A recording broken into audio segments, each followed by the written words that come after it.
ನೀವು ಡೈಲಿ ನಿಮ್ಮ workout warm up ಒಳಗಡೆ ಪುಷಪ್ಸ್ ಪುಲ್ಅಪ್ಸ್ ಮತ್ತು ಸ್ಕ್ವಾಟ್ಸ್ ಮಾಡ್ತಿದ್ದೀರಾ ಅಂತಂದರೆ ದಯವಿಟ್ಟು ನಿಲ್ಲಿಸಿ. ಏನಕ್ಕೆ ಅಂತಂದರೆ ಎಷ್ಟೊಂದು ಜನ ಈ ಮಿಸ್ಟೇಕ್ನ ಮಾಡ್ತಾರೆ. ಇನಿಷಿಯಲ್ ಆಗಿ ಬಿಗಿನರ್ಸ್ ವಾರ್ಮಪ್ ಅಂತಂದರೆ ಓಕೆ ಪುಷಪ್ ಪುಲ್ಅಪ್ ಮಾಡಿಬಿಡಬೇಕು, ಅದಾದಮೇಲೆ ನಾವು ಬೇರೆ exercise ಮಾಡೋಕ್ಕಾಗೋದು.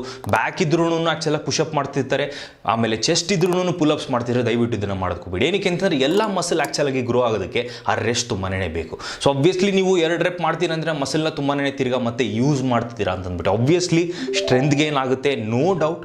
But different type of muscle fibre ಮೇಲೆ ಆ್ಯಕ್ಚುಲಾಗಿ ಟ್ರೈನ್ ಆಗ್ತಿರೋದ್ರಿಂದ ಆಬ್ವಿಯಸ್ ನೀವು ಡೈಲಿ ಪುಷಪ್ ಮಾಡ್ತಿದ್ದೀರಾ ಅಂತಂದರೆ ಮಸಲ್ ಸ್ಟ್ರೆಂತ್ ಬಿಲ್ಡ್ ಆಗುತ್ತೆ, ಬಟ್ ಮಸಲ್ ಗ್ರೋತ್ ಸ್ವಲ್ಪ ಕಮ್ಮಿ ಆಗ್ತಿರುತ್ತೆ. ಅದಕ್ಕೆ ರೆಸ್ಟ್ ಕೂಡ ತುಂಬಾ ಇಂಪಾರ್ಟೆಂಟ್. ಸ್ಪೆಸಿಫಿಕ್ ವಾರ್ಮಪ್ ಬಗ್ಗೆ ಫೋಕಸ್ ಮಾಡಿ. ನೀವು ಆ್ಯಕ್ಚುಲಾಗಿ ಚೆಸ್ಟ್ ಏನಾದ್ರು ಮಾಡ್ತಿದ್ದೀರಾ ಅಂತಂದರೆ ಲೈಟಿಗೆ ಒಂದು ಸ್ವಲ್ಪ ಬಾರ್ಬಲ್ ಒಳಗಡೆ ಖಾಲಿ ಬಾರ್ ಒಳಗಡೆ ಜಸ್ಟ್ ಬೆಂಚ್ ಪ್ರೆಸ್ ಮಾಡೋದಾಗಿರ್ಬೋದು, ರೊಟೇಟರ್ಗೆ ವಾರ್ಮಪ್ ಮಾಡೋದಾಗಿರ್ಬೋದು, ಶೋಲ್ಡರ್ ಪ್ರೆಸ್ ಮಾಡಿ ವಾರ್ಮಪ್ ಮಾಡೋದಾಗಿರ್ಬೋದು, ಅಂದರೆ ಎಲ್ಬೋಗೆ ಒಂದು ಸ್ವಲ್ಪ ವಾರ್ಮಪ್ ಮಾಡೋದಾಗಿರ್ಬೋದು. ಈ ರೀತಿ ಸ್ಪೆಸಿಫಿಕ್ ವಾರ್ಮಪ್ ಮಾಡೋದ್ರಿಂದ ನಿಮ್ಮ ವರ್ಕೌಟ್ ಕೂಡ ಚೆನ್ನಾಗಿರುತ್ತೆ, ಆಮೇಲೆ ಮಸಲ್ ಗ್ರೋತ್ ಕೂಡ ಚೆನ್ನಾಗಾಗುತ್ತೆ. ಅದನ್ನು ಬಿಟ್ಟು ಡೈಲಿ ನೀವು ಒಂದೇ ವಾರ್ಮಪ್